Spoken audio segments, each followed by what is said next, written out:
జిన్నా వీళ్ళ విషయానికి వస్తే అసలు జిన్నా అనే వ్యక్తి ఇప్పుడు పాకిస్తాన్ జాతిపితగా చెప్పుకునే మహమ్మద్ అలీ జిన్నా హిందూ అని, అతను మన హిందువులు ఆచరించి అన్ని చేసేవాడని, అంటే పంది మాంసం తినడం ఇట్లాంటివి కూడా చేసేవాడనే రూమర్స్ కూడా నేను విన్నాను. నిజంగా అతను హిందువా? ఎందుకంటే జిన్నా అనేది మన భారతీయ సాంప్రదాయం, ముఖ్యంగా గుజరాతీ వాటిలలో ఇక్కడ ఉండే ఒక ఇంటి పేరు లాగా కూడా చెప్తారు. ఇక్కడ మనం ముఖ్యంగా జిన్నా గురించినటువంటి ప్రస్తావన ఎక్కడెక్కడ వచ్చింది అనేటువంటి గ్రంథాలను మనం పరిశోధిస్తే గత చరిత్రకారులు, నిజమైనటువంటి చరిత్రకారులు పొందుపరిచినటువంటి అంశాలను మనం గమనిస్తే జిన్నా పూర్వీకులు అంటే జిన్నా తాతగారు, ఆయన పేరు ప్రేమ్జీ మహర్జీ టక్కర్. ఈయన గుజరాత్కు చెందినటువంటి ఒక రాజ్పుత్ వంశానికి చెందినటువంటి వ్యక్తి. అయితే ఏదో ఒక అనుకోకుండా అతను చేపల వ్యాపారం చేసేవాడు, చేపల వ్యాపారం. అందులో ఆయన కలిసి వచ్చింది, పెద్ద షావుకర్ అయినాడు, కోట్లు గడించాడు. అంటే గుజరాత్ అంతా ఆల్మోస్ట్ నీకు చేపల వ్యాపారమే ఉంటుంది. గుజరాత్ చేపల వ్యాపారానికి వాళ్ళు పాకిస్తాన్ బార్డర్ దాకా పోయి ఇరుక్కుపోయి నష్టాలు పడి వచ్చినటువంటి వాళ్ళు. అదొక పెద్ద మాఫియా.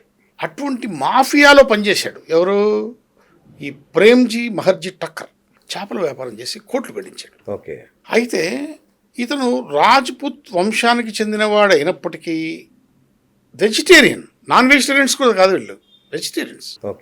ఆ కుల పెద్దలు ఇతన్ని కులంలో నుంచి వెలివేశారు.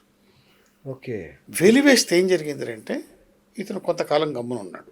ఒక స్థాయికి వెళ్ళిన తర్వాత నన్ను మళ్ళా అంటే ఇతను సంపాదన ఆకలి తీరిన తర్వాత నన్ను మళ్ళా కులంలో చేర్చుకోండి అని చెప్పి కుల పెద్దలను పోయి అడిగాడు.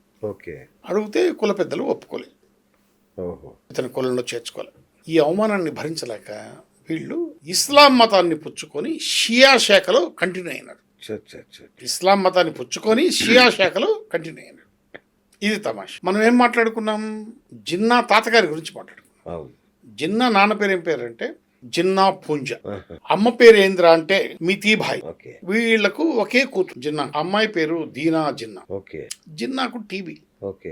అయితే ఉన్నత చదువులు చదువుకొని వచ్చాడు ఇది బయట దేశాల్లో. ఇతను పనేలా అనేటువంటి గుజరాత్లోని ఒక చిన్న గ్రామంలో జన్మించాడు. పనేలా అది మహాత్మా గాంధీ పుట్టినటువంటి పోర్బందర్కు దగ్గర. ఈ విధంగా మహాత్మా గాంధీకి జిన్నాకు మధ్య ఒక ప్రాంతీయ దగ్గర ప్రేమ ఉంది.